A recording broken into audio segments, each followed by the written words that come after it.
Let them try to convert their automobile factories. They will learn that building warplanes requires more than assembly lines.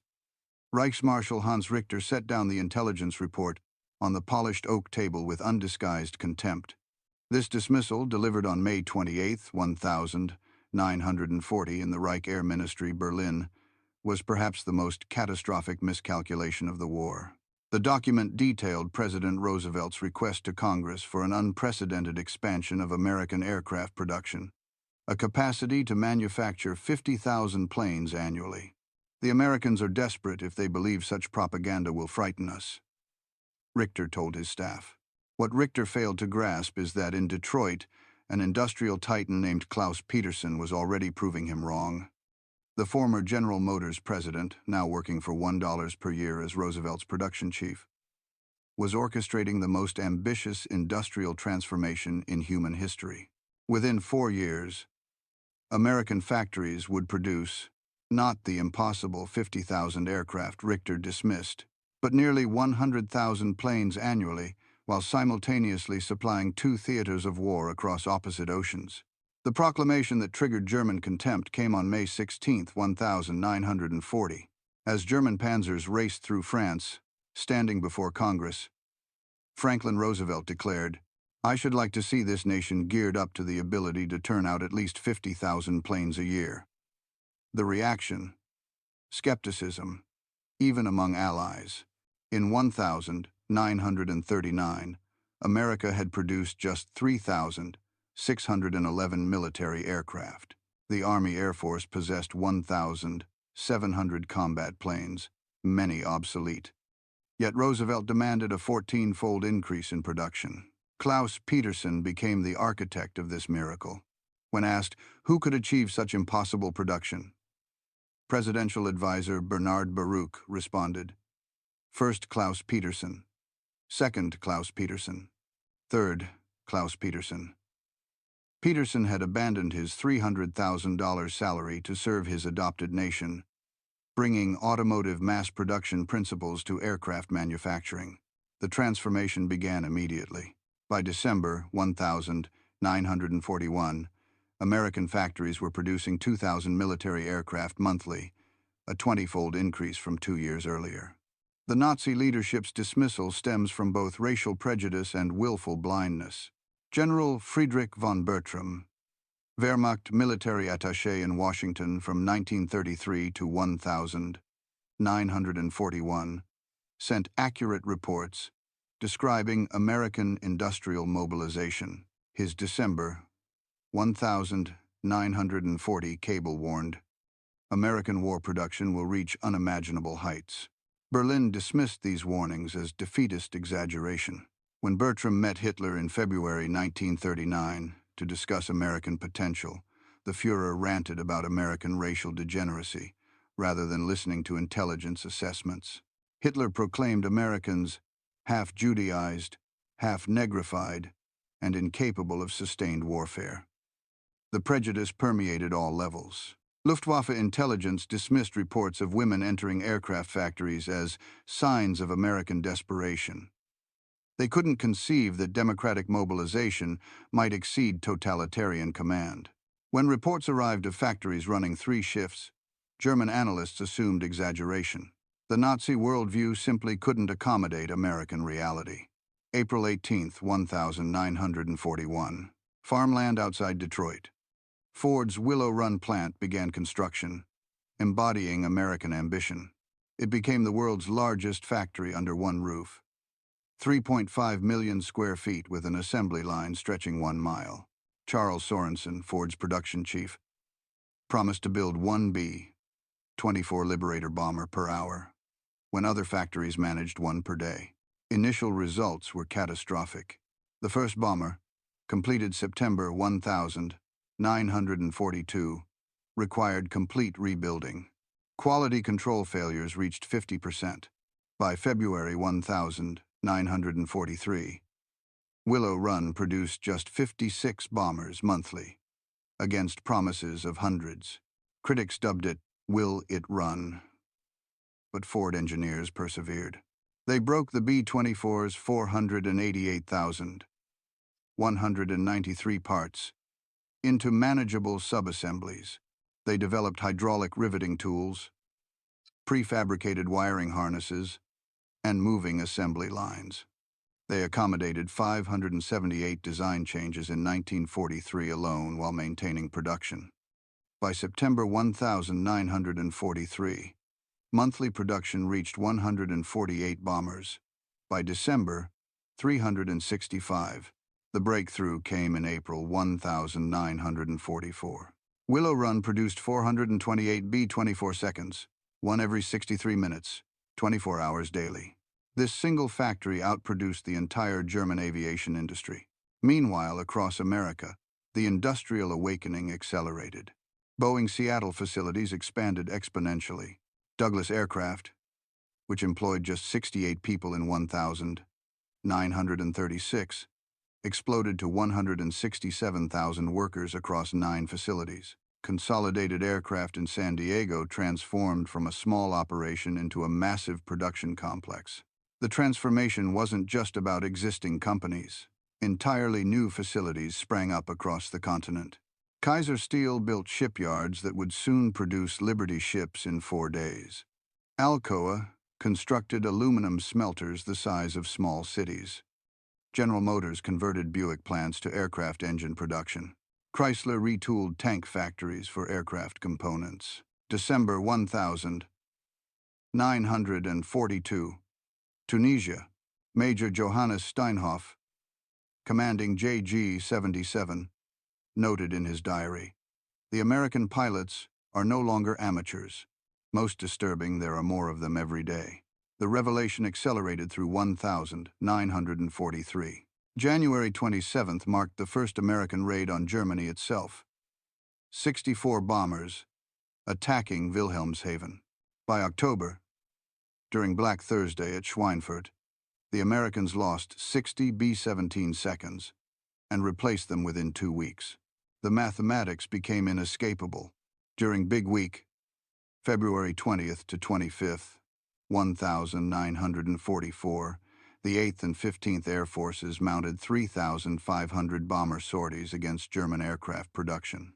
The Luftwaffe lost between 262 and 355 fighters, but more critically, approximately 100 irreplaceable veteran pilots.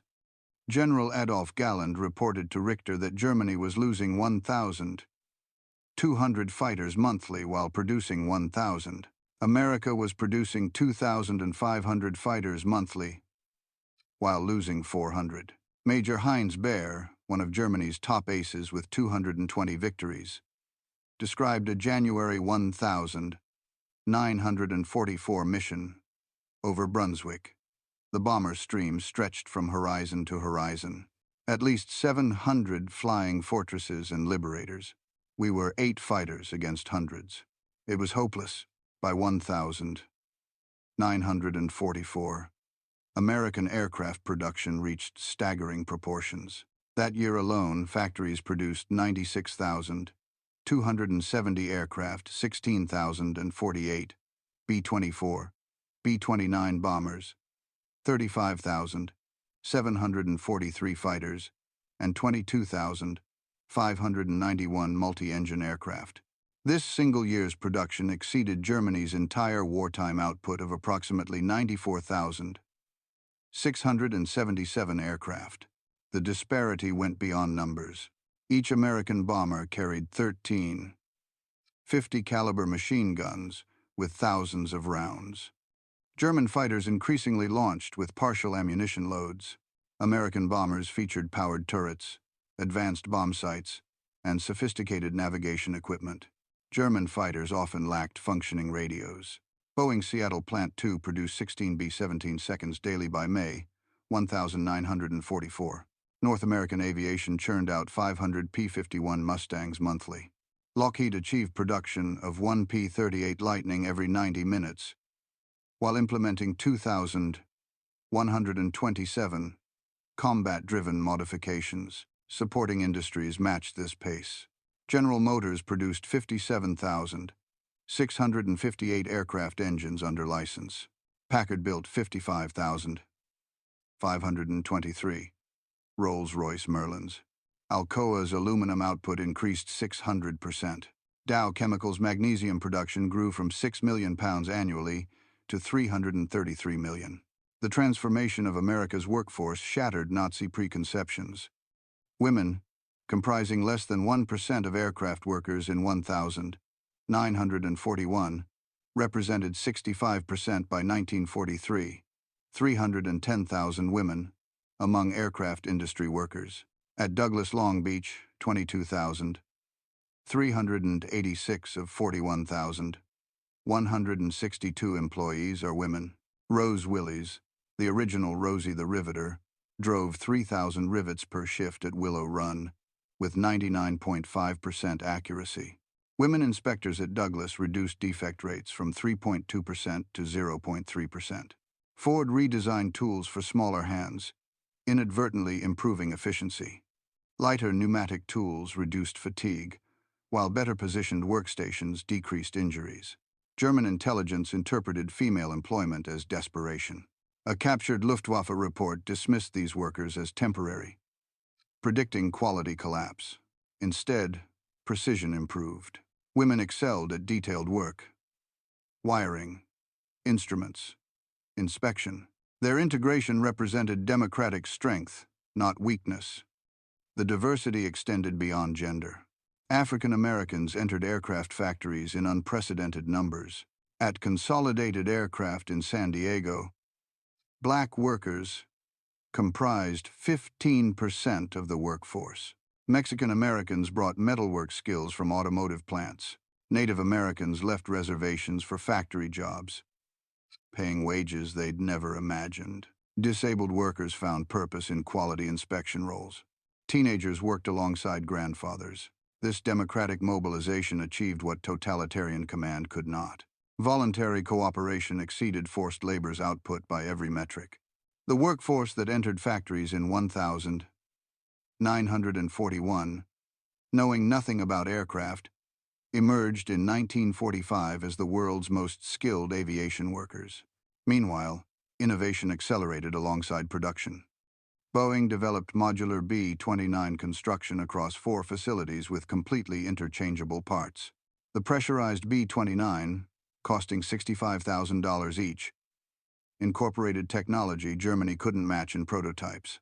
By early 1945, America was producing 100 B-29 seconds monthly.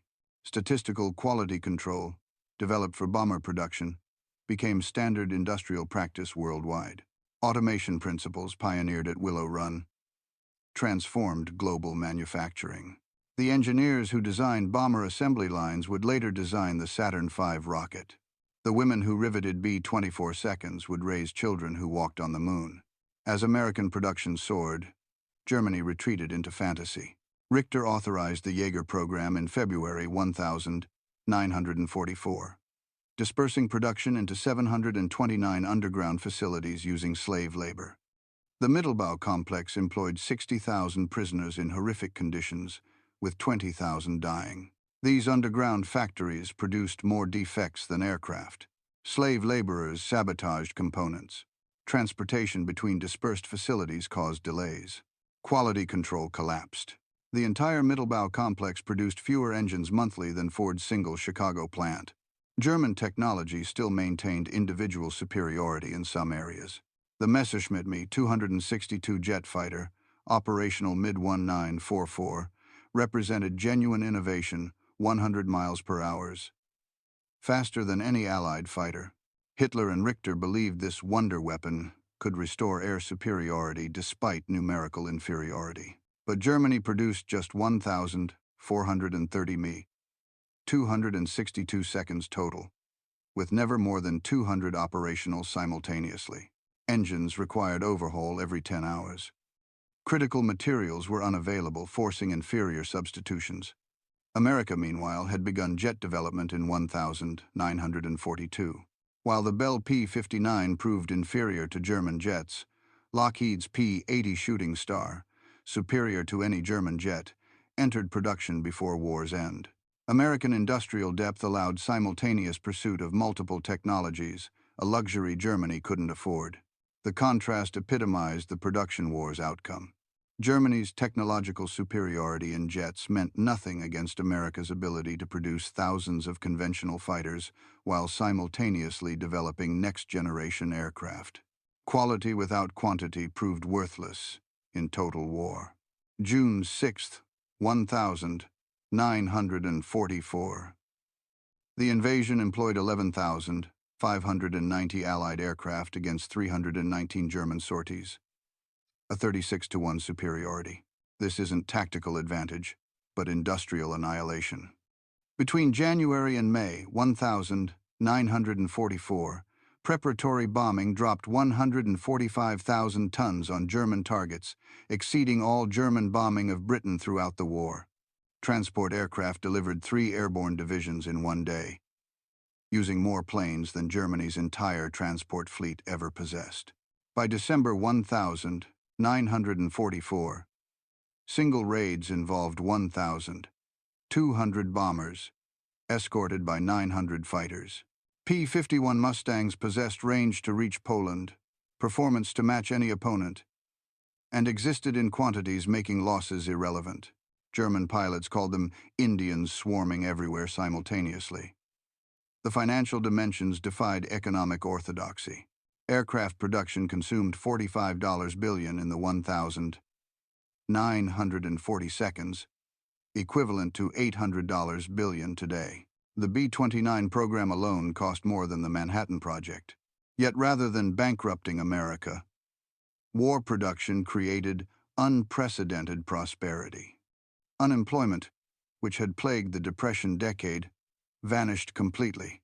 Personal income doubled between 1940. War bond sales by workers themselves financed much of the expansion. Willow Run workers alone purchased $45 million in bonds, funding their own factories' operations. Germany, conversely, consumed 40% of its entire industrial capacity for aircraft production by 1944, yet produced less than half American output. Slave labor, increasingly relied upon, proved catastrophically counterproductive. Sabotage was endemic. Quality collapsed. Productivity per German worker actually declined after 1943, while American productivity increased 300%. As defeat approaches, even Nazi leadership acknowledged the production catastrophe. In December 1944, Goebbels wrote in his diary, "Richter's promises about Luftwaffe's superiority now seem criminal delusions. We fight the world's greatest industrial power with rhetoric." Rommel told his staff before D-Day, "The Americans can lose 10 tanks for every one we destroy, and still overwhelm us.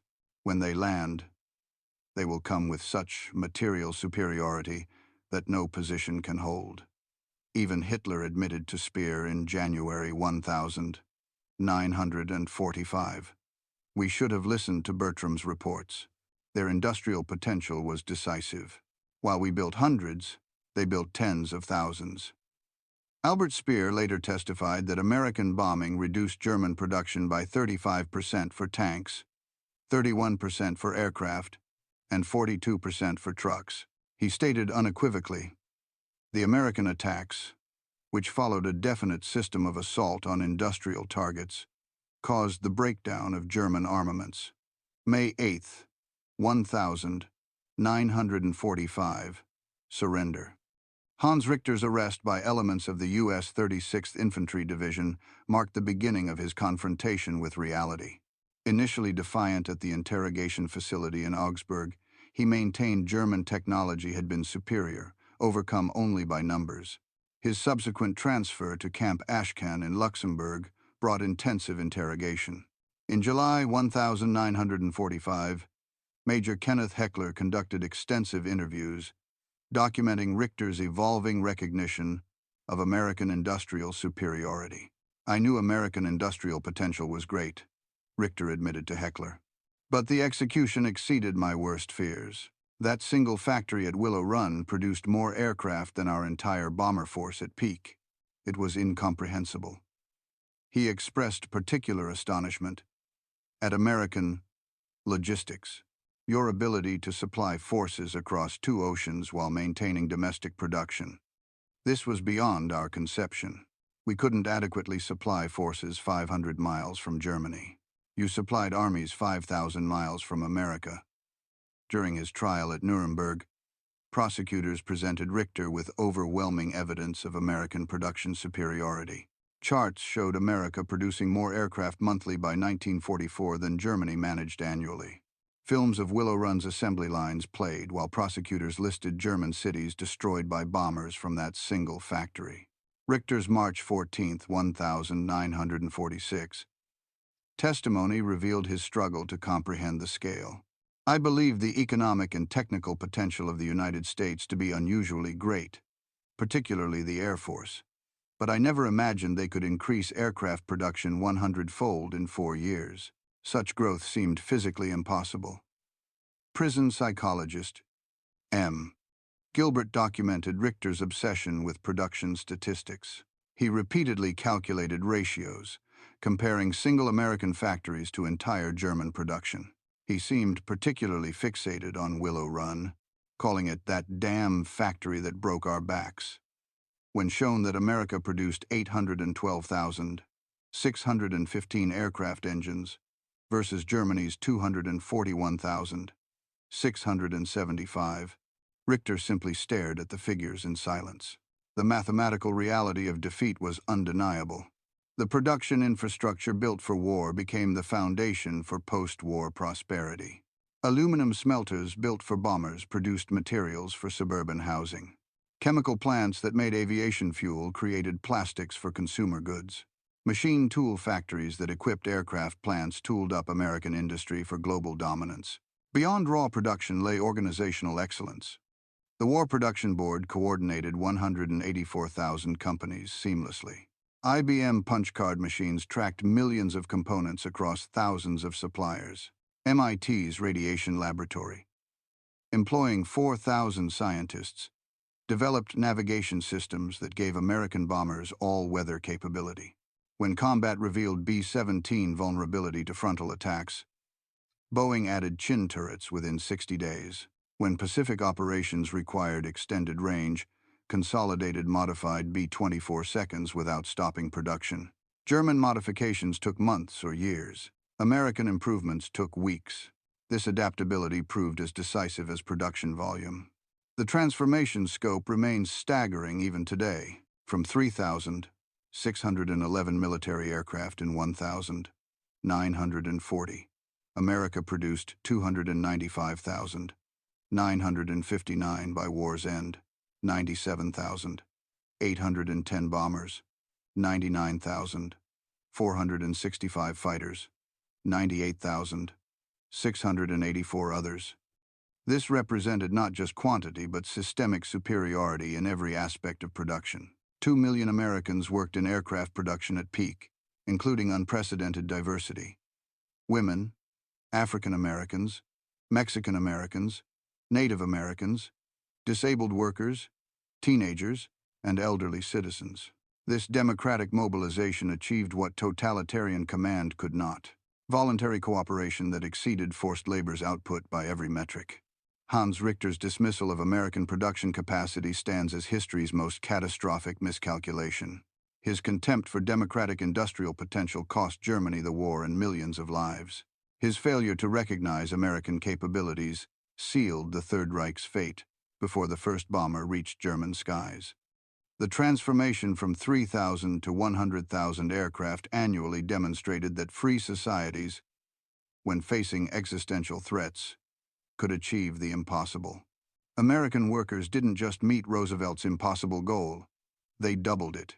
They didn't just match German production, they exceeded it fivefold while simultaneously fighting in the Pacific. Today's leaders would do well to remember Richter's mistake, dismissing democratic nations as weak because they're peaceful, or underestimating free people's productive capacity because they prefer prosperity to conquest, invites catastrophic miscalculation. America in 1940 appeared unprepared for war. By 1944, it had become an unstoppable industrial colossus. The arsenal of democracy proved that production lines could be as decisive as front lines, that assembly workers could be as crucial as soldiers, that industrial mobilization could determine victory as surely as military strategy. Richter learned this lesson too late, at the cost of his nation's destruction. From his dismissive reaction to Roosevelt's announcement in May 1940 to his execution at Nuremberg in October 1946, Hans Richter's journey traced the arc of Nazi Germany's destruction. His contempt for American production became the epitaph for the Third Reich, a regime that confused ideology with capability, that mistook tyranny for strength, that believed racial mythology could overcome industrial mathematics. The Reichsmarshal, who dismissed American aircraft production, died knowing that American factories had produced more planes in 1944 alone than Germany managed throughout the entire war. The numbers don't lie. Democracy buried dictatorship under an avalanche of production. The production miracle didn't end with victory. It launched the American century.